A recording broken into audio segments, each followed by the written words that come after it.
So you're doing some really cool stuff over at Mimecast. Maybe you can, for our audience, just give us a little bit of a briefing on what you're doing, and then we're going to go into your origin story. I'd love to learn how you got to this moment. Perfect. Yeah, absolutely. So for those who don't know who Mimecast is the leader in email security. We actually started in 2003 as an email archiving company.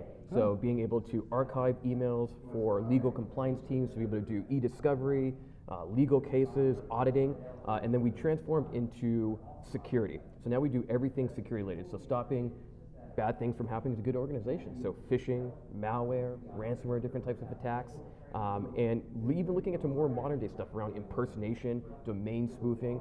So really providing a full visibility end to end for our customers at Mimecast. And how do you sleep at night? I don't. Yep. It's a great space to be in because over 90% of security breaches, when you look at the attack vector, are coming in typically from email. So it's really important. And simple human error. Exactly, and human error, absolutely.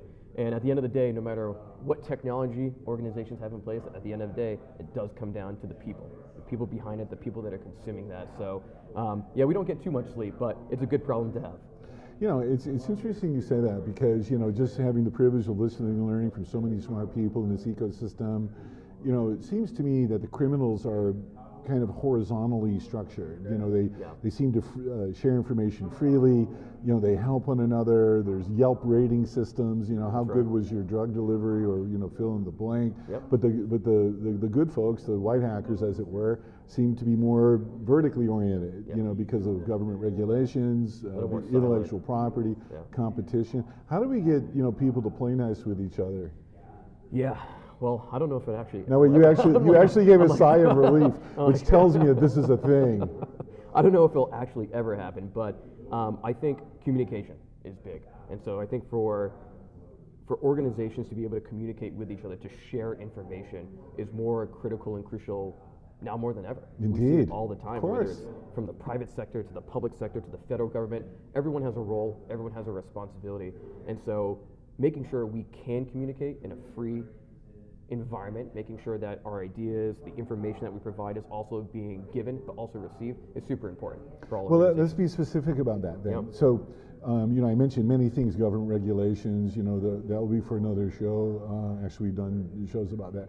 But without getting into anything confidential, how do you create a culture within a company the size and the importance of Mimecast to have the permission to share? Yeah, so we need to do it we allow our customers to share information on very secure platforms. So that's the biggest thing, making sure that the information that's being sent from customer to customer, from organization to organization, is always secured. That's obviously being in cybersecurity, right? That's the most important thing. It's not an easy button. For sure, it's not just a one-click button and be like, here, share this information, right? It definitely, going back to it, right? It definitely goes both ways. So making sure that if organizations want to share information like threat intelligence, right? What are the latest, greatest, and threats that we're seeing out there? That they can do that, but also they can receive information back. So Mimecast, we play a very important role in that as well. Are you in the ISACs at all, the Information Sharing and Analysis Centers? Yeah, absolutely. And so, like which one? Yeah, so I don't know at the top of my head which one, but there is. There's 16 of them. Yeah. Actually, there's more. There are 23, but there's 16 that are aligned with CISA's critical infrastructure sectors. And I got deep into that, because of its strategic importance and stuff. And so now the White House is making a big cyber push, and everyone knows about that. One of the big things that are sharing, would you be a proponent of more sharing? Absolutely. Absolutely. That's good. I think we have to share. Fist bump. Yeah, absolutely. Yeah. We have to share for more information. It's important, especially as we see modern day attacks, right? Especially as we start to see the ransomware. Of course, that's on everyone's mind right now. And it's important to know, how do these hackers go after organizations? What avenues they take? Is it email? Is it web? Is it going after old legacy passwords or VPNs that are sitting there? And so making sure I got killed with VPNs, by the way. Did you? That was one of we had 19 attack vectors. Okay. I mean, it was a criminal syndicate. Yep. This was not like, I clicked on an email. Yeah. Wow. And it's important. I mean, there's one thing that you mentioned right there that kind of comes to the top of my head is around asset management as well. Now, that's not the space that Mimecast plays in, but it's important that organizations gain visibility into the assets. And an asset can be people. People it don't can know be what they technology. have. Exactly. And they, you don't, especially like in the small to medium business market, they don't think they have anything Right. of any value. Like why would a hacker, go after me until they do? Exactly. Yep. So. Do you all focus, like on enterprises or SMBs, or is there a particular? Yeah, so we do have 40,000 customers globally. 40,000. 40,000 customers. Wow. 40,000 customers. And so, worldwide company, we're actually based in the UK. That's our headquarters. Oh, I didn't know that. Yeah, our United States. That's why I just had a call with someone and she had an English An accent? accent. Yeah. Yep, there you go. That would make sense. And so. Is she based out of London? Yeah, Oh, absolutely. okay. Yep. So we have a lot of employees that are. That's our global headquarters. Our U.S. headquarters is in actually right outside Boston, Massachusetts. Oh, okay. Yep. Yeah. So with the 40,000 customers, going back to just kind of the asset management, the information, the sharing, all of that, super important for organizations to also have the best breed of technology, right? Attacks are ever expanding, they're ever evolving, so it's an important play for Mimecast to make sure that our technology stack is always up to date, right? So if we learn something, Are you up to date? Of course we are. Well, no. Now that's a sort of a trick question. I mean, because that's a really good answer. I'm sure it's true. But this stuff is always changing so fast. These goofball, criminals are smart. Absolutely. And that's kind of the power of Mimecast. Because the 40,000 customers we have, we actually own and operate our own operating system. So we don't actually leverage third-party cloud services to maintain our data. Is that under your purview, like in your role? Or maybe you can describe for our audience, like with a little more granularity, your mission, Yeah, so as a security strategist at Mimecast, I kind of wear both hats, where I still help the sales team when it comes to identifying prospects and customers, trying to figure out and benchmark where are they at today with email security, how can they get better, hopefully coming over to Mimecast. In addition to that, I also do a lot of this as well. So you're very good at this, by the way. I mean, you're very telegenic. Hey, I need a sidekick. Yep. Hey, you never know. But also doing a lot of the PR. So you can find me in blogs, media. Really? You're very active in that? I mean, do you actually do content? Absolutely. Oh, that's interesting. I'd like to follow you. Absolutely. And so you can Google the name and you can see all different articles and blogs that I've been part of, whether it's SC Media, whether it's dark reading as well. So that's cool. Yeah. So tell us a little bit about your origin story. How did you come to this moment? Yeah. So I actually I've worked in multiple different industries inside of cybersecurity. So meaning, I always think about like prevention, detection, and response, right? I always go to that go-to. So I've worked in incident response. Well, that's from the MITRE ATT&CK framework? Exactly, yep. Yeah, I had the inventor of that on my show. Oh, did you? Yeah. Very cool. They're coming out with something new that I can't announce, but you're going to be hearing about it. I'll have to stay tuned. You should. It's a big deal, Yep. actually. Absolutely. Yeah, we're partnering with them on, we work with the ISAC, so we're doing a micro think tank on the space. Okay. Geospatial Intelligence Agency, satellite, Yeah. all that stuff. That's a really interesting field. Yeah, it's an awesome field. But yeah, so I started in incident response. So I worked for a company called Resilient that was acquired by IBM, and I spent some time with IBM. I'm actually originally from the East Coast. Tell us a cool story. Well, you can blind the name. Yep. Tell us an incident response.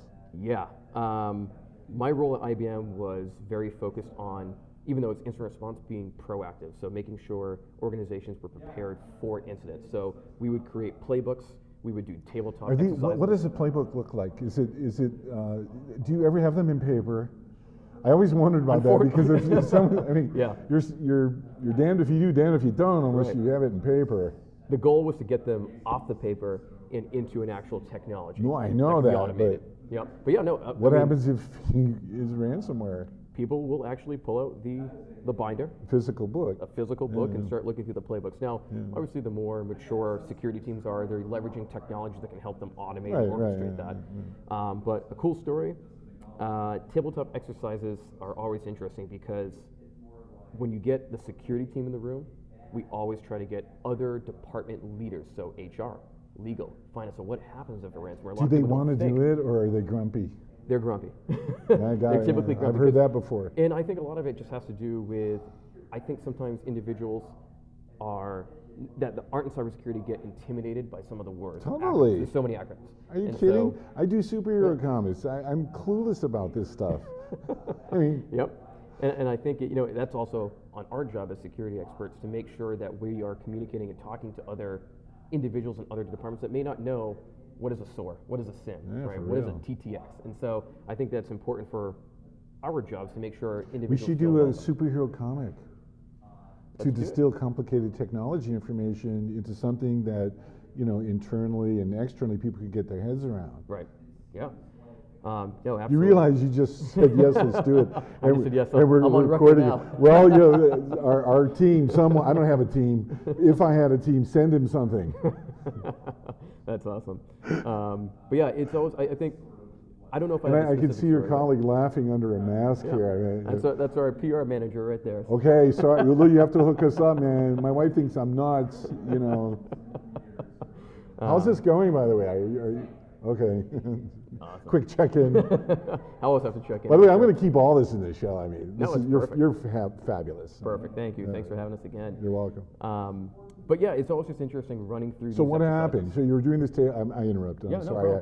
problem. But Yep. you bring up an incredibly important internal communications challenge. Yep. How do you get a company's people to play nice? Yeah, to You buy know, in. when Yeah. they have, it's a whole different language. They have no idea what you're talking about at all. Yep. And then why should they take time out of their priorities, how they're compensated, Yep. to do something like this? Right. Yeah, it's totally a tough challenge to have, right? Yeah. And you definitely see the disparity between organizations depending on, do they have CISOs? Do they have CEOs? Do they have a seat? What at the percent board? do, if from your just experience? I mean, like what percent? I would say 2/3 do. Really? So it's 2/3, over yeah. half. Yeah, I would say from the organization. That I must be work getting with, yeah. better, right? I mean, It's getting better. because cybersecurity is so ubiquitous. I mean, you hear it every day, all the time. Yep. And now, here, let me ask you about this. So when the Colonial Pipeline attack happened, as you well know, it affected people because they had to wait in line for gas and they Yeah. maybe have to pay a little more money. Yeah. But I think the big sort of awakening came 100% with agree. JBS Foods. Don't screw with Americans' meat. Yeah. I mean, come on. We need our beef. I mean, Yeah. is that fair? Yeah, no, absolutely. One thing that you just mentioned there with the more recent incidents that have been happening that are in the news, the biggest word you said there that I 100% agree with is the awakening. Family, friends of mine were even calling me like, Jeremy, what's going on? For real. Like, should And I go now they're get asking, like, what do you do? Now they're starting to kind of No one's understand. ever understood, right? They never understand I don't what know if I you have children or not, or friends. I mean, no one knows what you do. It's always interesting trying to explain it to family members what I do. They're like, cybersecurity? Like, hacker? And I'm like, yeah. What, let's role play here. Yeah. So let's say I'm a cousin, Yep. hey, so like, Jeremy, what do you do at work? Yeah. It's it's a tough conversation. It's No. tough to explain. I'm role playing here. So I'm a cousin, ready? And you're Yep. Jeremy. You just be yourself. Yep. Hey, so Jeremy, like, what's going on at work? I've been hearing all this stuff. Yeah. So I say, I work in cybersecurity, and Like, what is that? yeah, and so I say, everything we do is technology. Everything that Yeah, okay. we have our fingers on, technology. So it's like from your phone. Like my Most people- phone? Exactly. Most people know it. Like, have you ever had your credit card breached, or have you ever had your identity processed? You're asking your cousin that? I'm asking you. they Okay. typically don't know. Okay. They don't Focus. know. Focus. Okay. I'll do the humor. You do the substance. That way we stay in our lanes. Perfect. Is that fair? Fair enough. All right. No, but I take the point. I mean, people ask what I do. Yeah. I don't really just do superhero comics. Yep. What I'm doing is, our team is in a small ways changing the world, Yeah. and by making people a tiny bit more aware, a tiny bit more safe. Yeah, yeah, no, absolutely. And it's all. I usually say everything we do is run off technology, and so how do we secure that? How do we make sure That's that we good. have the information? Yeah. And so people, I definitely think modern day. If I have that conversation with my cousin now, they usually can think of like, yeah, I turn on the news, whatever media outlet they watch, whether it's Fox News, CNN, the local news, doesn't matter. Yeah. It's all in the news now. And Have so any of your it's awakening. family members been hacked? Not that I know. Without getting into it. Yeah, okay. Well, that I stay tuned. Not that I know. My audience is not only the good Not yet. guys, just as a heads up, Yep. don't you do it. I'm joking. No, I know. So as we're kind of wrapping up here, what would you like to say to our audience about Mimecast or about your mission to help amplify it? Absolutely. I think when we look at it, everyone has access to an email for the most part right now nowadays. I mean, I think I saw recently like there's 18 billion email addresses that were just created in like the last couple of years. Wow. And so even my grandmother. But there's only like 7.5 billion people. Yeah, that's right. So everyone has at least 2. Yep. Personal email addresses, work email addresses. How many do you have?